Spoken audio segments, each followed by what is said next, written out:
సంగారెడ్డి జిల్లా ఇస్నాపూర్ మున్సిపాలిటీ దగ్గర ఉద్రిక్తత చోటు చేసుకుంది. ఇండిపెండెంట్ అభ్యర్థి కోసం కాంగ్రెస్ బీఆర్ఎస్ పోటీ పడ్డారు. పూర్తి అప్డేట్స్ అడిగి తెలుసుకుందాం. మా ప్రతినిధి శ్రీనివాస్ లైవ్ లో ఉన్నారు. శ్రీనివాస్,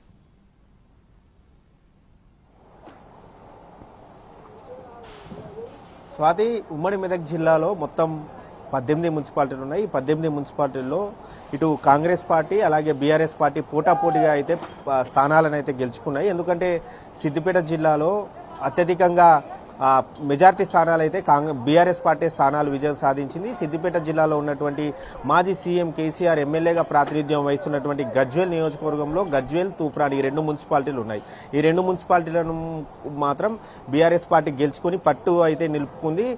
అయితే మొదటగా తూప్రాన్ ఫలితాలు 2 గంటల ముందే వచ్చినా మాత్రం గజ్వేల్ ఫలితాల్లో మాత్రం కాస్త ఉత్కంఠ నెలకొంది. మొదటగా కూడా కాంగ్రెస్ అభ్యర్థులు లీడ్లోకి రావడం, ఆ లీడ్లోకి వచ్చిన తర్వాత తిరిగి మళ్ళీ బీఆర్ఎస్ అభ్యర్థులు లీడ్లో రావడం మాత్రం కాసేపు ఉత్కంఠ అయితే నెలకొంది. అయితే ఎట్టకేలకు మాత్రం కాసేపటి క్రితమే గజ్వేల్ మున్సిపాలిటీకి సంబంధించినటువంటి కౌంటింగ్ ఏవైతే ఉన్నాయో ఆ కౌంటింగ్ వివరాలను అధికారులు వెల్లడించడంతో మాత్రం మొత్తం 20 వార్డుల్లో మాత్రం బీఆర్ఎస్ 11 స్థానాల్లో, కాంగ్రెస్ 7 స్థానాలు, అలాగే బీజేపీ 1 స్థానంలో, అలాగే బీఆర్ఎస్ రెబల్ అభ్యర్థి 1 స్థానంలో అయితే గెలిచారు. దీంతో అది కూడా బీఆర్ఎస్ పార్టీ కైవసం అయితే గజ్వేల్ నియోజకవర్గంలో ఉన్నటువంటి 2 స్థానాలను అయితే బీఆర్ఎస్ పార్టీ అయితే గెలుచుకుంది. అలాగే దుబ్బాక మున్సిపాలిటీ, అలాగే చేరియాల ఈ 2 మున్సిపాలిటీలను కూడా బీఆర్ఎస్ పార్టీ కైవసం చేసుకుంది. అయితే ఒకసారి మనం ఓవరాల్ గా చూసుకుంటే ఉమ్మడి మెదక్ జిల్లాలో 18 మున్సిపాలిటీలు ఉంటే బీఆర్ఎస్ గెలిచినవి 6. అందులో గజ్వేల్, ప్రజ్ఞాపూర్, చెరియాల ఇవి 2 కూడా సిద్దిపేట జిల్లాలో ఉంటాయి. అలాగే దుబ్బాక మెదక్ జిల్లాలో తూప్రాన్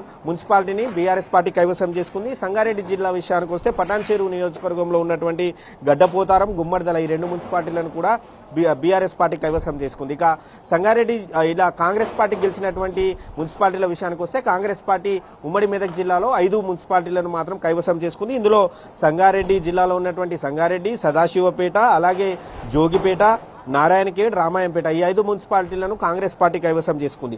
అయితే ఈసారి హంగు మాత్రం అత్యధికమైనటువంటి మున్సిపాలిటీల్లో వచ్చింది. 7 మున్సిపాలిటీల్లో మాత్రం ఈసారి హంగు ఏర్పడింది. అందులో జహీరాబాద్, ఇస్నాపూర్, కోహీర్, ఇంద్రేశం, జిన్నారం, మెదక్, నర్సాపూర్ ఈ 7 మున్సిపాలిటీలను మాత్రం హంగు ఏర్పడడంతో మాత్రం అక్కడ స్వతంత్ర అభ్యర్థులు కావచ్చు, అలాగే బీజేపీ అభ్యర్థులు మాత్రం ఈసారి కీలకంగా మారబోతున్నారు.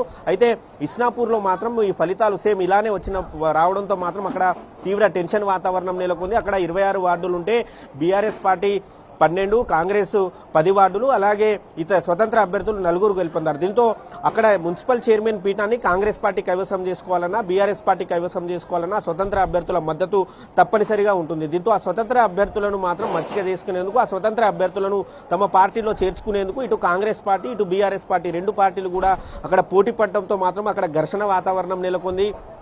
కాంగ్రెస్ పార్టీకి వారు 4 కౌన్సిలర్లు మద్దతు ఇస్తే కనుక ఖచ్చితంగా కాంగ్రెస్ పార్టీ ఇస్నాపూర్ పీఠాన్ని కైవసం చేసుకునే అవకాశం ఉంది.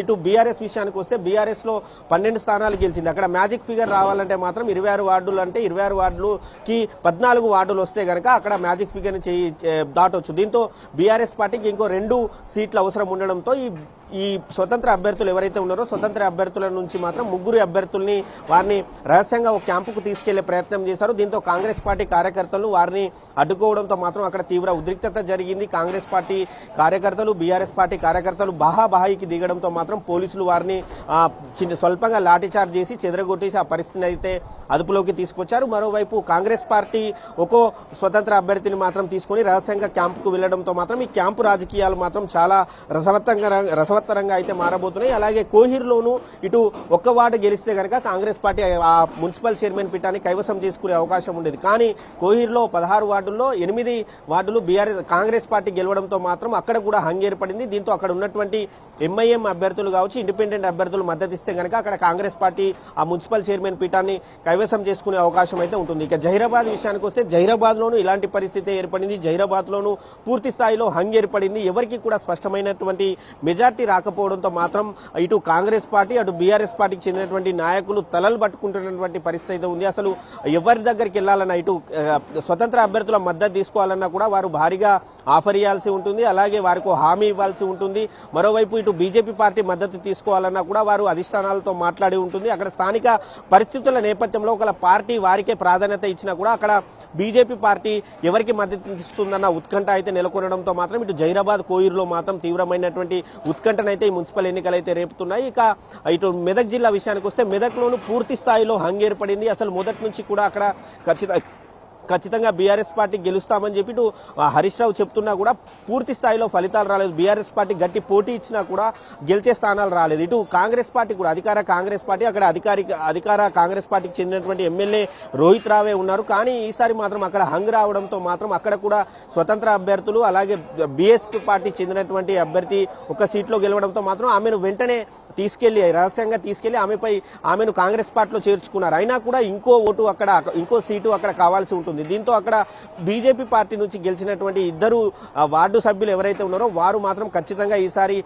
ఎవరికి మద్దతు ఇస్తారన్న దానిపై మాత్రం తీవ్రమైనటువంటి ఉత్కంఠ అయితే నెలకొంది. వారు ఎవరికైతే మద్దతు ఇస్తారో వారు మాత్రమే అక్కడ మున్సిపల్ చైర్మన్ పీఠాన్ని కైవసం చేసుకునే అవకాశం ఉంది. ఇక నర్సాపూర్లోకి వెళ్తే నర్సాపూర్ మున్సిపాలిటీలోనూ అసలు గతంలో కాంగ్రెస్ పార్టీకి ఈ స్థాయి సీట్లు రాలేదు. కానీ అక్కడ నర్సాపూర్ నియోజకవర్గ రాజిరెడ్డి అన్ని తానే వ్యవహరించి అక్కడ అభ్యర్థుల ఎంపిక నుంచి మొదలు పెట్టుకుంటే ప్రచారం వరకు అలాగే వ్యూహం వరకు కూడా ఆయన ఎజెండా క్రియేట్ చేసి అక్కడ కాంగ్రెస్ పార్టీ 6 స్థానాల్లో కాంగ్రెస్ పార్టీ అక్కడ లీడ్లోకి రావడంతో మాత్రం అక్కడ కాంగ్రెస్ పార్టీకి అక్కడ హంగ్ ఏర్పడంతో మాత్రం అక్కడ కూడా క్యాంప్ రాజకీయాలు జరుగుతున్నాయి.